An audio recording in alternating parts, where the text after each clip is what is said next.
Bom pertama di dunia ternyata lahir dari eksperimen mencari hidup abadi. Jauh sebelum bom Hiroshima dan Nagasaki, manusia sudah ribuan tahun menciptakan alat penghancur. Dimulai dari eksperimen mencari kehidupan abadi, berubah jadi senjata yang bisa meruntuhkan kerajaan, membakar kota, hingga membuat penciptanya sendiri ketakutan. Ini adalah sejarah panjang tentang bagaimana ledakan mengubah dunia. Semuanya dimulai di Tiongkok, sekitar abad ke-9. Para alkimiawan sedang mencoba membuat ramuan keabadian. Mereka mencampur 3 bahan, sendawa, arang, dan belerang. Tapi yang muncul bukan hidup abadi, melainkan ledakan. Tanpa sadar, mereka menemukan mesiu pertama di dunia. Awalnya cuma dipakai untuk kembang api dan ritual.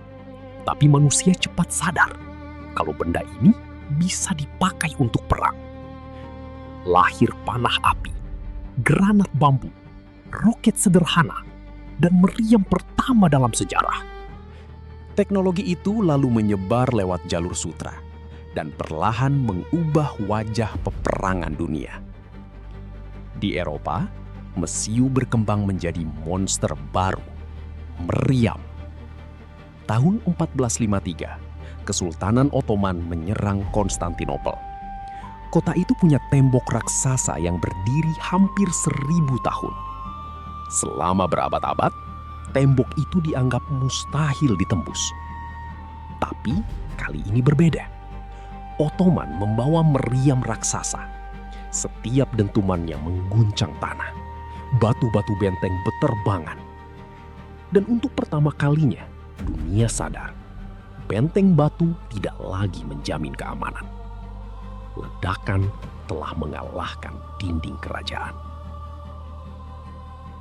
Berabad-abad kemudian, manusia menciptakan bahan peledak yang jauh lebih mengerikan. Tahun 1847, kimiawan Italia bernama Ascanio Sobrero menemukan nitrogliserin.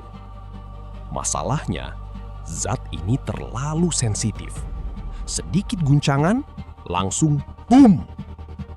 Pabrik meledak, orang-orang tewas, banyak kecelakaan terjadi. Dan ironisnya, Sobrero sendiri membenci penemuannya. Ia berkata, penemuan itu seharusnya tidak pernah digunakan manusia.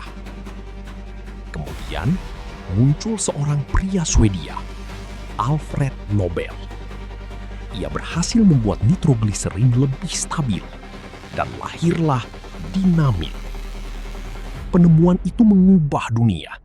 Gunung bisa dibelah, terowongan bisa dibuat lebih cepat.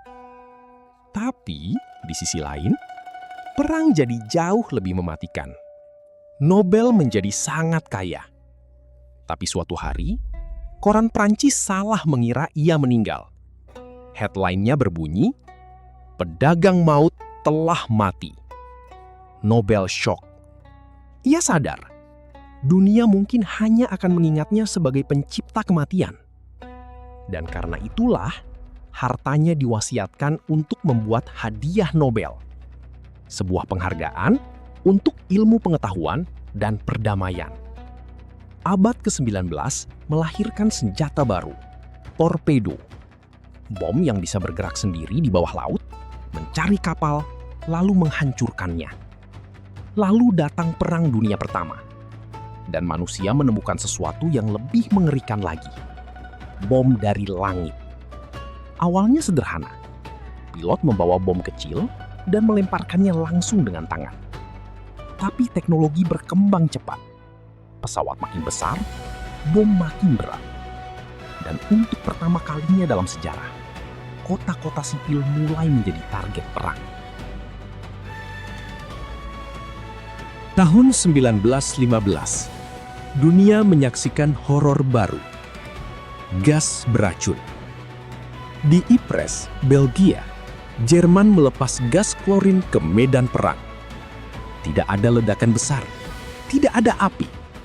Tapi korban perlahan kehabisan napas. Mata mereka terbakar, Paru-paru rusak, sebagian mati perlahan dalam penderitaan. Perang kini tidak hanya menghancurkan tubuh, tapi juga udara yang dihirup manusia. Perang Dunia II membawa bom konvensional ke level paling mengerikan. Kota Dresden dibakar habis dalam satu malam. Bom berjatuhan tanpa henti. Api menyapu jalan-jalan. Ribuan orang tewas. Inggris bahkan menciptakan bom raksasa bernama Grand Slam. Beratnya hampir 10 ton.